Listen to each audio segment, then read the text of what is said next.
L'épidémie d'Ebola sévit en Afrique de l'Ouest. Parmi les pays qui sont frappés, on retrouve naturellement certains des plus pauvres de la planète, la Guinée, la Sierra Leone, le Libéria.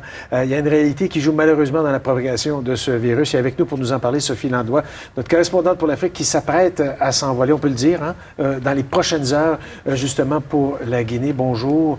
Bonjour. J'ai envie, tout de suite, on va vous demander, il y a plein de gens qui vont dire, mais voulez-vous bien dire pourquoi vous partez pour la Guinée, dans une zone là, qui est durement touchée comme celle-là? Mais parce qu'il faut y aller. Hein? On l'a vu et on l'a entendu beaucoup depuis ces derniers jours, ces dernières semaines. On a déjà trop tardé. Si on avait agi beaucoup plus tôt, on n'en serait pas rendu là. L'épidémie serait probablement déjà maîtrisée. Or, d'abord, en Guinée, c'est le ground zero de cette épidémie. C'est là que l'Ebola est apparu en décembre, mais ça a pris 3 mois aux autorités de santé guinéennes et internationales pour identifier l'Ebola. On ne savait pas qu'est-ce qui tuait tous ces gens pendant 3 mois. En mars, c'est identifié. Et dès le début, Médecins sans frontières a tiré la sonnette d'alarme.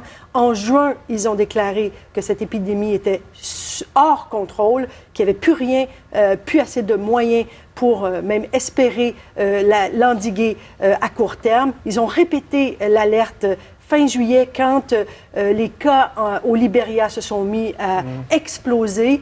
Silence, silence, silence. Il a fallu que des humanitaires blancs soient infectés en août pour qu'enfin la communauté internationale s'éveille. J'ai parlé à des médecins qui étaient là en Guinée en juin, juillet, qui disaient que même l'ONU, l'Organisation mondiale de la santé, qui elle-même s'est mise dans le train pour essayer d'éveiller les consciences en nous, a tardé à mettre les moyens qu'ils ont envoyés. Un médecin québécois me disait, pour reprendre une analogie du hockey, ils n'ont pas envoyé le premier trio. Ils ont envoyé le 3e trio de l'équipe B pour attaquer cette épidémie. Et notre silence et notre inaction ont contribué à l'ampleur que prend aujourd'hui cette épidémie, au nombre de morts. Et je pense que plus l'information est difficile, parce que je n'irai pas que ce sera un terrain extrêmement difficile, je pense que après avoir fait beaucoup de couverture dans des zones difficiles pour toutes sortes de raisons, on apprend que plus l'information est difficile à aller chercher, plus il est important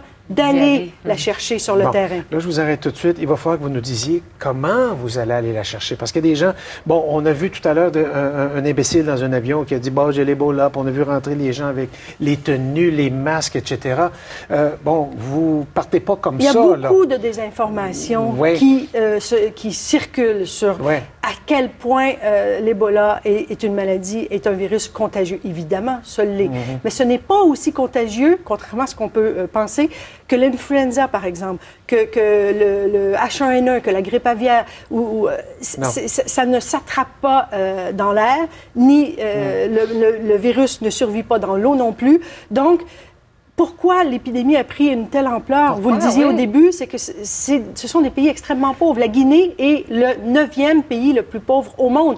Donc, même quand tout va bien, quand il n'y a pas d'épidémie, qu'il n'y a pas de guerre, le système de santé manque de tout. Manque de médecins, d'infirmières, de médicaments, d'équipements et de produits sanguins.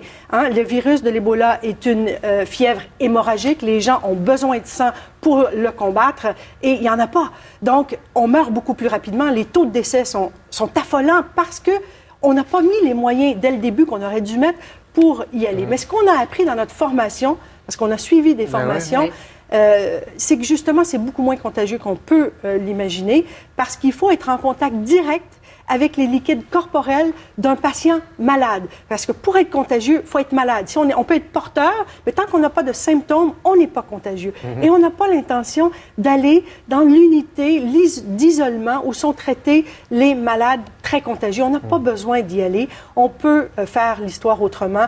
Et oui, on va aller la chercher en se protégeant comme il se doit, adéquatement, comme on a appris à le faire, mais on n'aura pas nécessairement besoin de s'exposer à ce risque extrême qui est celui d'être en contact avec les malades. Moi, j'ai 2 petites choses que je voudrais voir avec vous. J'ai partagé votre blog, j'ai déjà eu des réactions courageuses, Sophie.